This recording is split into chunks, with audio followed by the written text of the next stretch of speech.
Hi guys, welcome to another week of the SportsHeads. I'm joined by Andre and Daniel once again. This time, yes, you can tell it's me that will be putting the briefing together. Andre's been itching to get some of his views across. So the format won't have changed. The guys will have 2 minutes to discuss.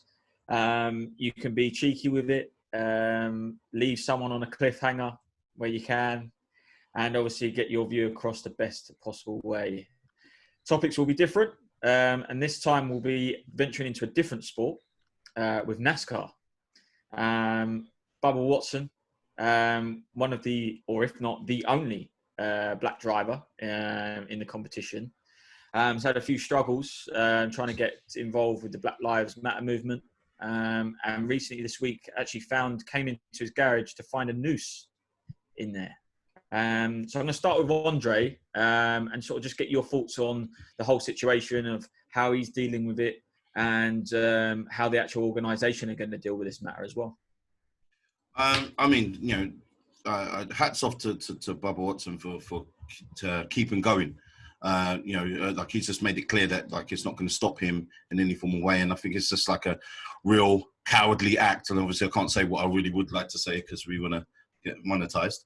I just feel that like with this type of cowardly stuff is going to keep on going on. But I was really, impressed with, how quickly NASCAR reacted to it, making an announcement, not sweeping it under the carpet, making sure that people know what's happened, and then also the other drivers as well, engineers, technicians, everything surrounding him and walking with him with his car, like that is like a sign to me that these guys are in it seriously.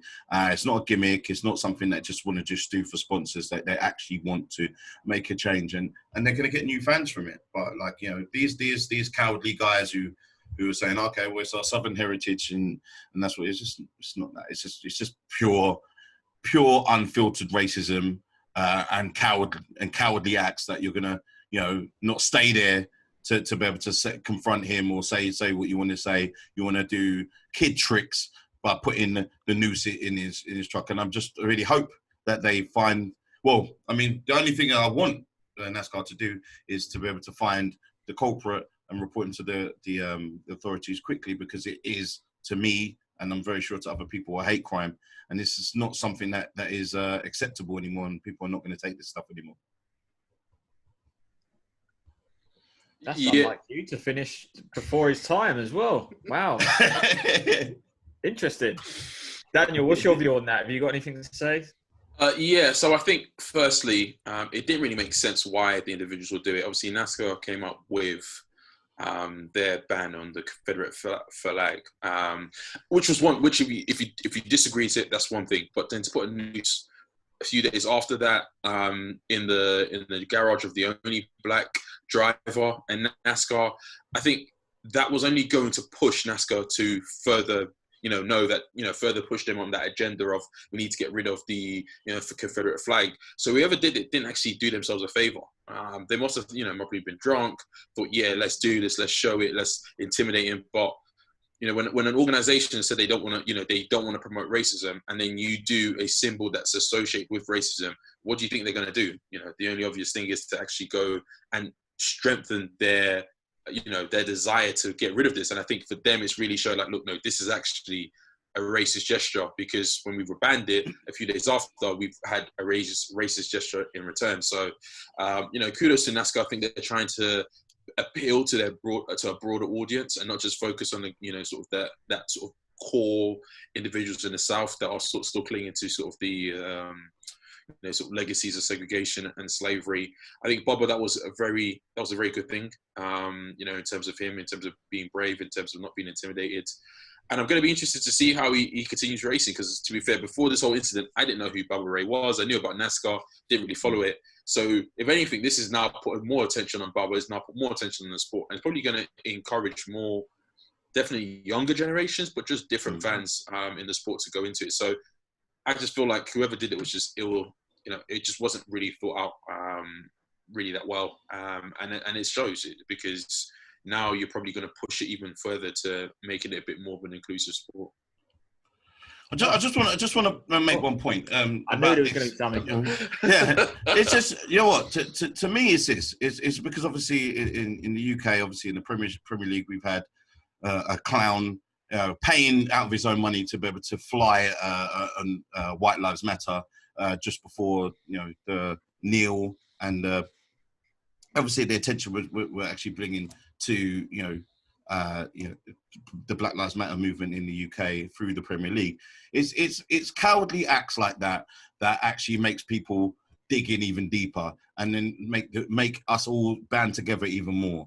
And this whole nonsense about, oh, okay, well, I'm just going to, keep on being racist, keep on, saying stupid or dumb things, like, and then thinking it's clever, it's going to make people kind of not race or not play football. All that happened is that, players or drivers will band together more, and then maybe start striking, or maybe all the black players from the Premier League will stop playing. Won't play for a game, just to be able to teach you a lesson. We'll see what happens then, see how far you get, without any black players on there. It's this type of stuff that makes you, dig in deeper. Everyone band together more. And then the fact that we want to show everyone that you're not going to win. But you keep on doing that, then at some point, one of the players or teams or from whatever sport will just say, all right, we're going to strike, just so you understand. Yeah, I mean, hopefully, it doesn't come to that, and obviously, people in the world do obviously fix up a little bit. We've said this before. I think some of it's going to come down to some of the new generation coming through. Unfortunately, there's still a few people, hard heads, that obviously their minds will not change no matter what. You can tell them that if they think the sky is purple right now, that it'd be hard to convince them otherwise. That they've got that sort of mindset. So, but yeah. Can't re-educate that type of stupid. No, and this isn't going to happen overnight, guys. So, and I'm sure this includes all lives matters people, all of those like corny, hashtags on comments. Like, it's not impressing anyone in any form way. You're going to have to go back to being the referee, because there's a player well over time here, by the way, well over time. So anyway, look at my goat. It is an important, obviously, conversation to be had, and obviously, I'm sure, as I say, this won't be the last that we'll be talking about something like this. But I would like to move on, moderator, and actually moving on to Dak Prescott, Mr. Shake the Hips. He's decided to. He's not decided. The Cowboys have now put together his contract, which is, I believe, is now signed. This has been rumbling as well for Dak and the Cowboys for some time. Obviously, with him signing, do you think the deal is the right deal for both sides, and for the money that he's actually being given? Why have they used up so much of the cap on Dak when they could have probably gone out and got a stronger QB? I'm going to start with you, Daniel. So I think, just sort of correction, he signed the franchise tag. So he hasn't actually signed an official sort of long-term deal, but the franchise tag, I believe, is 31 million, and that's completely against the cap. Or he's going to sign it, and obviously he's got, I think, up to the 15th of July, or 5th of July, before signing a full-time extension.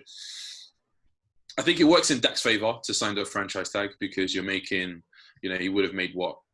Maybe he's made 4 million in his career so far. He's gone from that to now making 31 in a year. So it makes sense for that. But they've also got Andy Dalton as a backup as well. So I think for the Cowboys, rightly so, they did not want to spend that much money, that much money on Dak. Dak felt he was a 40 million or highest quarterback in the league sort of individual. He's not. I think he's probably maybe 12th, 13th base quarterback in the league, and he should be paid that. So I think for 31 is a good value for Dak. I think he needs to be realistic, because if he signs the franchise tag and he does play on the franchise tag, and Andy Dalton comes in and steps up and does really well, he's not really got legs to stand on. So if I was him, I would have signed, for 34, 35. The difference between that, what the Cowboys were, reportedly offering him up at sort of 34, 35 to 40 million isn't that massive or big of a jump. You're talking about sort of 5-6 million. When you're making over 30 million, 5 or 6 million isn't really that significant. That being said, I'm not making that money, so I don't know. I'm just, probably talking about my arse. So yeah, but I'll probably sign a 30, let alone 40. So that's just me personally. So, but yeah, I think with Dak, it'll be interesting to see how it goes. I think, yeah, I'm a bit wary about that, to be fair. Cool. I mean, Andre, 2 minutes.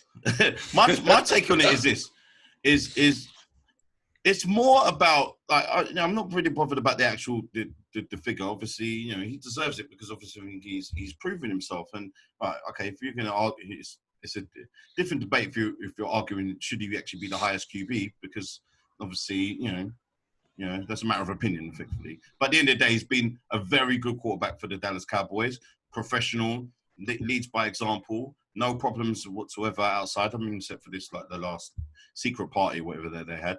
But apart, if that's the biggest thing that they've had to put up with compared to what they've had to with Zeke, and Zeke's had his money and got a bit of a chunk of it guaranteed. I just don't understand why they're treating him like that and what they're waiting for. So if I was him, then I would start thinking of moving on, after this season. Because after he signs this deal, like, if he's not going to be getting, if they're going to sign him again, I think there's going to come to a point where he's just going to be like, oh, okay, well, I'm going to remember the fact that you guys have strung me along, made me have to prove myself. And then my stats is just as good as, like, some of the top tier, not the elite, but top tier QBs. So I don't understand why he's had to jump through hoops and dance and, flip backwards and all these things that he's had to do to be able to get a deal for people that are far less of a quarterback. I know Paulie from SportsHeads would disagree, but for someone like Carson Wentz, who hasn't really done much, to be honest with you, like why he's taken this team, and I'm not a Cowboys fan, but he's taking this team on his back. So we'll see what you guys think. Yeah, the Carson Wentz, I think that you were going along well, and you kind of the Carson Wentz thing. I'm not my sure. Little digging for the Eagles. Yeah, I know you really were. I tell you what, just on that, you both make good points. I think the thing to think about is that if Dak is even thinking about going next year, he's going to have some trouble finding a starting place. I think. If we look at the teams he's going to try to go for, he wants to probably go to an elite team. Everyone's covered. Who's he going to replace? Yeah, I don't think he would. I don't think he minds about where he's going to go. Like, because obviously, you've got teams like the Chargers who are just absolutely terrible. But obviously, he could do a good job there. There's other teams who will get rid of their quarterback really quickly for Dak. I think Dak is at top of the mid-range QBs. I think personally, why would you give away, if you're doing a trade, you're giving away something? You're not going to give away something from a mediocre player. And also, to add on to Sam, Chargers will not. They just drafted Herbert with the 6th pick. They're not. Sam's right. When you look at the teams right now, I think this is an era of actually, I won't say golden QBs, but it's an era on which satisfactory QBs are at the forefront in terms of teams are not struggling. It's one of the reasons why Cam wasn't signed to a team. Because you look at most teams now have at least a QB that they can at least rally against or rally for. Maybe the Bears, you can argue the Bears will probably be one. But, New York, you've got Dan Jones Trubisky's been replaced already, though. Yeah, but I mean, I don't think Nick Foles is a long-term solution. So that's what I mean in terms of him that going there. But when you look at... You got the Jaguars and people like that as well. So the Jags haven't got a... The Jags, yeah, that's what I'm saying. So you've got a handful of teams, not a really small handful of teams. You've probably got the Jags. But if you're looking at to make that Bears, top level money, that the end of the day is that there's going to be lots of teams who want him, and I think that you're looking at a role model as well as a leader. Like we can't, I'm not clearly not a Cowboys fan, but I do think that he's actually done well in the leadership. Would you take wait. Before I lose my job as the main man here, twice now extra time. So that's it. Yeah, your bonus overtime done. Right, next. We can go on to people that are obviously full of hot air and trying to get their next big deal. Jamal Adams. Now, there's been a clip going round, obviously, where they say about it being the clips being aged well when he goes to practice at the Jets and he tries to get in and his code doesn't work 2 or 3 times. And he says, oh my God, I've been cut already. He's obviously being moved out. And I think actually now, if he was to go to the practice centre, yes, he would be locked out. He's now officially put in a request to be traded. This guy is a very good safety, demanding money that you would probably want, again, a top QB for. Do you think this is a decision that's been made by him, outside influences? And if he does obviously get what he wants, who's actually going to spend the money? What team do you see him landing at? And I'll go with Andre. And I say this. Yeah. My take is this. What he's actually done is actually kind of ruined the Jets' bargaining position, because at the end of the day, if you keep on stating that you want to go to the Cowboys and that's the only people you want to go to, then what other teams are going to really come in for you? Plus obviously your rookie contract's coming to an end. So what is there? So really, you've actually lessened the position of the team, and I don't know if you've made it less likely that it's actually going to happen, because if it's if you've kind of ruined their bargaining position, well, what they're going to be getting back, where it could have been something decent, now it's going to be peanuts. Because obviously, look, you don't want to go to nowhere else. No one else is coming for him. So therefore, here's your offer. You're going to have to take your medicine. What was the thinking behind it? Just keep on saying it. So you want to be traded from the Jets to be able to go to another team that's actually going to compete. Great, but don't say just the Cowboys, because obviously you're ruining it for your team and your own money as well. The whole thing for me doesn't make sense in any form of way, and I can't see any way that he's going to be able to go, because the Cowboys are not going to be letting him go. The Cowboys are not going to be offering top dollar, top trade for him. Now they know that he wants to come there no matter what. Yeah. Well, you finished. Hey. Daniel, where you go? I think firstly, to answer the first question, yes, I do think he's being influenced by outside forces, because I think in this time period right now with COVID, with people losing their jobs, with uncertainty about the season itself and how that will look like, to now be demanding top dollar. I know he was doing it earlier in the year, but to be demanding top dollar now at this particular point when teams aren't even training, and we don't really know what the situation is, how the league's going to start, I think it's poor. And he's definitely been advised poorly in that regards. I think overall, he's the Jets' best player, but he's also a safety, and that's sort of going against him. I think sometimes players need to understand the position they play in, like running backs as well. You see sort of Melvin Gordon holding out. You got to understand your position and your bargaining power. A running back these days doesn't have that bargaining power. And it's not a situation where it's a bit like Earl Thomas as a safety for Seattle when he went to Baltimore. Earl Thomas was arguably the best safety in the league, future Hall of Famer, Super Bowl winner. Jamal Adams is third year now? As he's finished his third year. You don't have that cachet. And for me, you're a good safety. You're not a great safety. You're not Hall of Fame type level safety. And for me, I look at it and I'm just, let's relax. You still got 2 more years on your deal. So it's not even like you've got your last year. You've got 2 more years with a 5th-year option. They can still franchise tag you. You don't really have any bargaining power or leverage, and it just doesn't make sense why he's pushing it at this, like I said, at this time period in particular. I don't think people are going to really sympathize with him, particularly fans who are struggling right now and want the Jets to do well. And, end of the day, I think sometimes you sign the contract, honor it. Yes, you're outperforming your contract, but the levels that you're asking for, and just do it privately. I think sometimes doing it in the open, and going back to what Dre said, it hampers the Jets' ability to have any bargaining power, and that means that the Jets are going to be less inclined to actually give you what you want as a result. Cool, nice, good timing. I've got 2 more topics to go through with you guys. I'm going to remain in the NFL. This is a little bonus one before we move on to the NBA. It's been reported that Antonio Brown get a landing spot again at the Seahawks or the Ravens, which is being touted around so far. This guy is good, but he also has the same amount of lives as a cat right now. A bit like how Josh Gordon is obviously trying to get reinstated. How do you see it playing out? And I was going to go to you with this, Daniel. How do you see this playing out if he does join one of those two teams? Do you see it being a good move for either the Seahawks or Ravens? And two, do you actually see him playing it out for the whole season there? So I preface this by saying I'm a Seahawks fan. So just putting it out there. But that being said, if I'm being from a neutral point of view, I think Seattle need AB more than the Ravens. I think the Ravens offensively are quite stacked. Yes, he had another weapon for Lamar, but he's got the running game, he's got the throwing game, he's got great tight ends. Seattle don't really have great wide receivers. I'm not trying to shit on the guys there.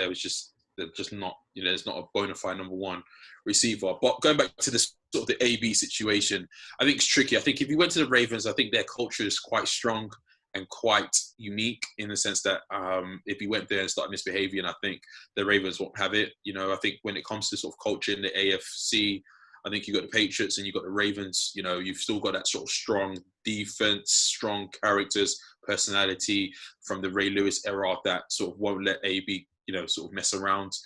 Seattle's a bit different because Seattle, we all know Pete Carroll's a player coach. He likes his players to be outspoken and talk all the time. But it backfired with him with the Legion of Boom and the way they talked about him with the Super Bowl and Russell Wilson. So I don't think AB from a personality set point of view and personality will fit well with Seattle. I think he probably fit better in the culture in the Ravens because the Ravens can sort of manage that. I think he could be very disruptive. But then again, also, people forget Seattle isn't really talked about in the media. They're so far west that, they're not really in the media's eye. They're not really in the sort of media's bubble. So, you could probably get away with a few things. But I think the main thing is whether or not he can actually play, not physically, but by the league standard, because he still hasn't been, sort of tried by the league for the situations and incidents. So, if he does sign and then he can't play for the whole season, it is kind of pointless. And I think the league needs to come out and actually say or give the situation with AB. Cool. Nice. I think if we just look at him just on the field, obviously just I know he's been training with Deion Sanders, who's actually kind of aiming to get him back on the straight and narrow and make him see his mistakes for himself.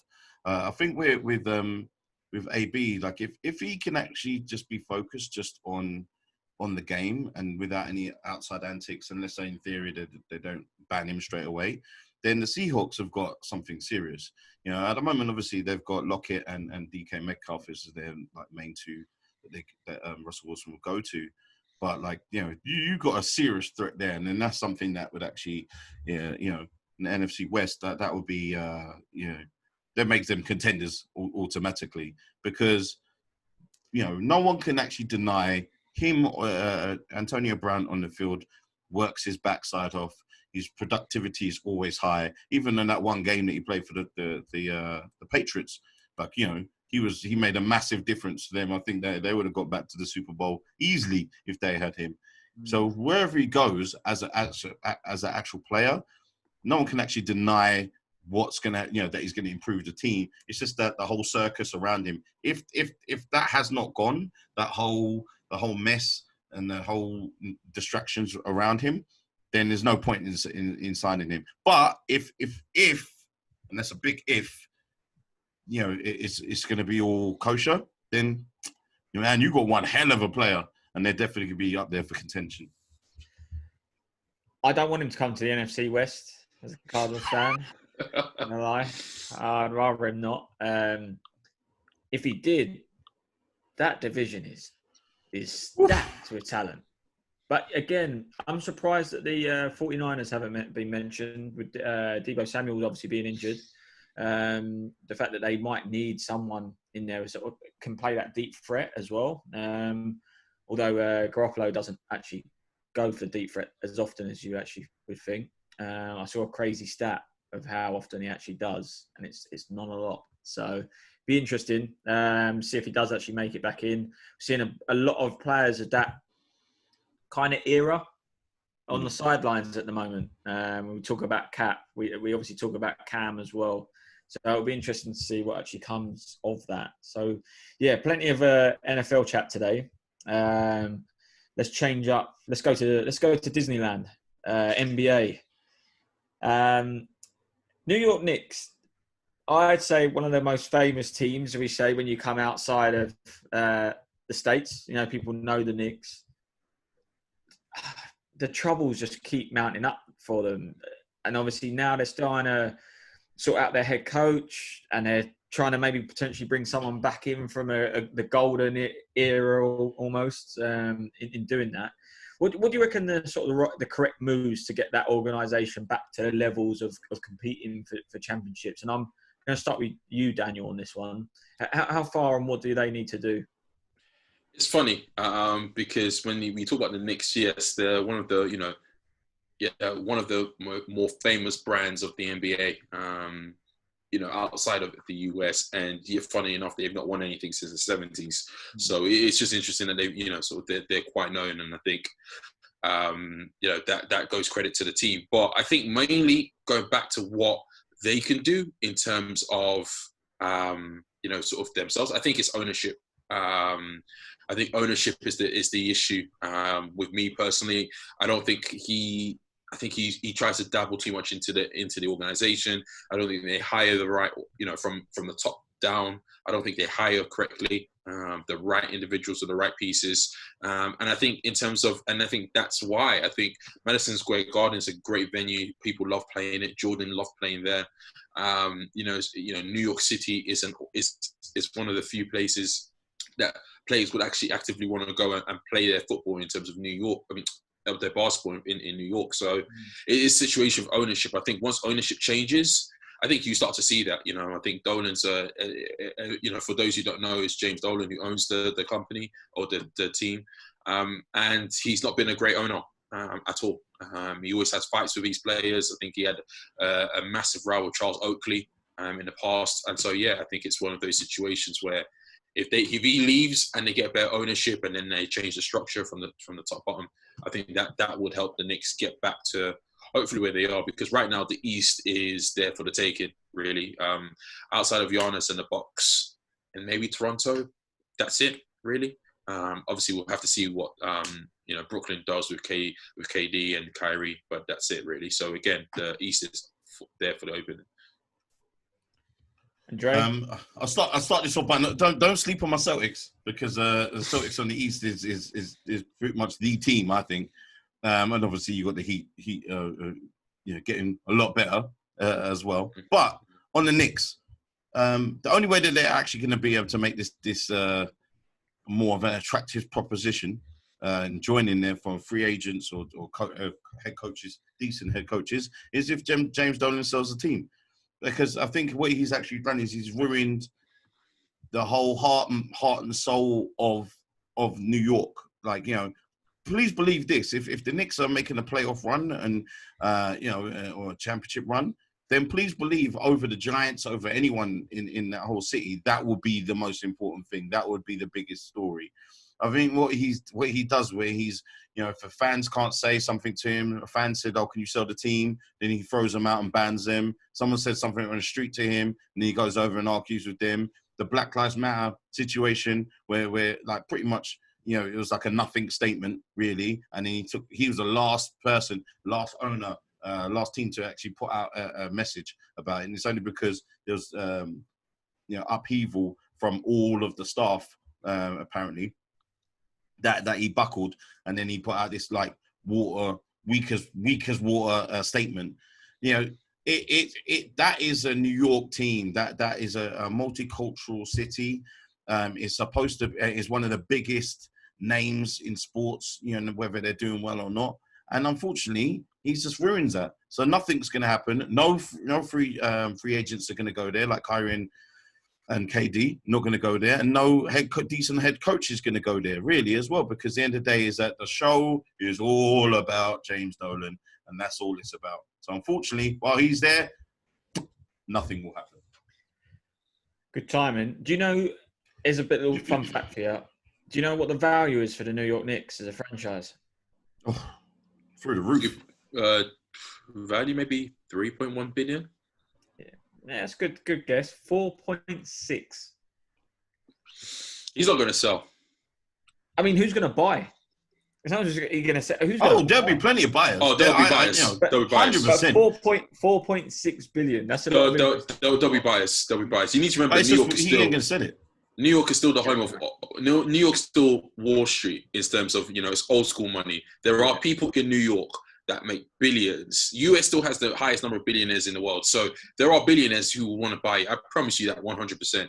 I'm not even going to be. I wouldn't be surprised if someone like Mark Zuckerberg wants to buy the Knicks either. To be fair, there'll be no privacy for any of those players. They don't want to do that. It just he won't sell. The Knicks make him too much money. I think he also owns the Rangers as well. So he owns a few New York teams, but he just he needs to go. Realistically speaking, he gets in his own way. He doesn't stop. And the thing is that I was over in New York the last time that they was in the championships against the Rockets, and I was a kid then, and it was just like absolutely the city was rocking, and it hasn't had anything like that. Obviously, bar the Giants because the Jets suck. There's never been anything. Oh, obviously the Rangers have been doing well in recent years, but it's like unfortunately it's him. He has to be the center of attention. Like when Trayvon Martin, incident happened, and rather than him just putting out a statement, he puts together a song. Like the guy's just a nut job. I hope he sells a team, and then until then, there's no point. Now, this is going to get interesting. So I was just about to go to the AOB, any other business part of the show, where you guys can choose a little rant and get it over. Andre's look like he's pumped ranty, up, feeling ranty today. This is his dream, getting to rant now for 2 minutes. So, are you ready? Yeah, let's do it. You're marked, get set, go. Right. I mean, this week I'll probably talk about there's Kendrick Perkins versus KD versus Kyrie situation. I think it's quite unfortunate in this time that these guys can't actually band together.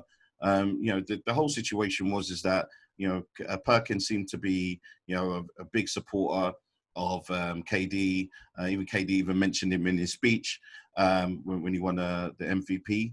And then since then, Kendrick Perkins, since retiring, he's decided to be, cheerleader in chief for LeBron James, and I just think it's sad in this situation that you've got people bickering and arguing rather than actually teaming up together in this situation where there's supposed to be solidarity within the players, not one person just cheering on any particular player. Even he had something to and fro with Skip Bayless a couple of days ago, where he put up an old picture to prove how long he's known LeBron of when they were in AAU as kids. I just think it's sad, and I think that Kendrick Perkins is actually a good analyst, but I think he's doing himself a disservice if he keeps on doing this like LeBron fanboy, cheering on pom-pom stuff that he does all the time and saying that he's the greatest athlete ever, which is absolutely ridiculous because everyone knows who Steven Gerrard is.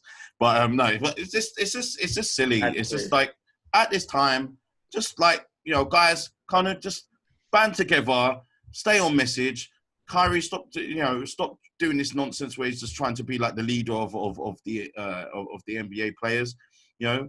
Apparently he was all for players playing until they said that you can't come because you can't be in the bubble. Like it's just self-indulgence nonsense. So get it together, guys. Daniel, your rant for the week.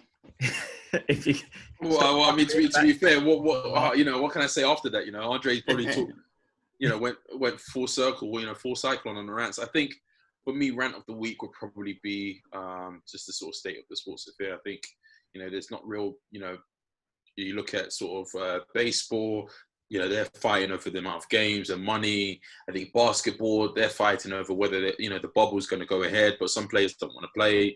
I think some are using the excuse of Black Lives Matter as a cover to not play. Not saying all of them, but I do think one or two are. Others, they don't want to sort of go away from their family for sort of 3 months, which I understand, but some people have business trips that are like that, or people that go to the military do that all the time. And then you look at sort of closer to home in the UK as well, with sort of football, the lack of fans in the stadium. I think overall, I think my issue is, sort of my rant for the week probably be sports, and we have no clear leadership in terms of from the players in terms of, look, this is what we want to do as a collective. Let's have the phone call conversation. Even when you look at Kyrie, that sort of splits. Not everyone wants to do it. There's no real direction from the guys, or even from Kyrie. It's like, look, this is what we want. So I think it's mixed messages. I think, my thing is, and this is maybe going a bit political, is gone are the days when we actually had proper real leaders who people designated as the voice of the crowd. I think sometimes, and too many times, we want to be the face, the voice, and lead everything. And sometimes you need to recognize your strengths, come off the man, come off the hour, as they say. Well, they should probably change it to person now. But, Colin Kaepernick, for example, I think part of his protest, which was great, but part of his protest was also because he wanted to be the face of it. He wanted to everyone to go through him. And it's like, look, mate, this movement is big, and it's bigger than one individual. Let's put the right people in place to help direct it. And I just think with sports in general right now, I think, we're just lacking real leaders. I'm not saying LeBron isn't. I'm not saying other sports stars aren't. But we're just lacking real leaders to just have a collective voice and just put ego aside and just do what's best for not just themselves, but for the industry and for the people who are watching it as well. Agreed. I give you that. I'm not going to talk about my ranks. It was me talking about Arsenal. I'm going to do that. I'm going to keep that away from the show. I'm going to end on a positive note without trying to contradict, obviously, what Daniel said. It has been good to have some sport back. We've obviously had some topics to talk about. I just hope, obviously echoing a little bit what you said, that it's done in a safe way. So we're not just putting the sports people in harm's way as well. We are getting... Your internet is crashing. Sam's the host for 1 week and he has bad internet. Look at this. This is this type of stuff you can't buy. Andre, I think this is the signs from the heavens that you need to be the host from now on. Just saying. Look at this. It's completely frozen. It's completely frozen. We got to wait for him to come back so we can say goodbye. You didn't even get to say peace. To be fair, we could actually end the show like that, just like on that note, guys. What can you say? This. You just can't say on that note. On that note, it's obviously clear that no one wanted to hear about Arsenal. Even the internet didn't want to hear about it. I know. Sam Kroenke just pulled his Wi-Fi. It was just like, nah, you're not going to be talking crap about my team anymore. I don't know what's going on here. Well, okay. All right, let me do a temporary ending just in case we can't do it. During oh my God. Well, Sam's fun fact is Sam's internet has been messed up, so it's going to leave us to say goodbye. The 1 week I'm not supposed to be hosting, I'm supposed to be taking a day off. You see, I have to jump back in again. This is what I do. I'm ready for this gig all the time, That's what I'm saying, isn't it? It's a sign from the heavens, mate. Signs from the heavens. We only want Andre the guest, Andre the host, Andre the everything, Andre the magnificence. Unbelievable. Guys, thank you very much for watching us. I'm sure you will be hearing from Sam at some point in this internet universe when it comes back. Please keep on subscribing to at SportsHeads official on Instagram, at Verge Magazine online on Twitter, and at Verge Mag on Insta, and then obviously host of all of our sports content, which is at Alternative Sport. Guys, thank you very much. Appreciate you, Daniel, and Sam. I will see you at some point in this universe. Guys, tune in on iTunes, Spotify, so forth, all those good things. All right, peace.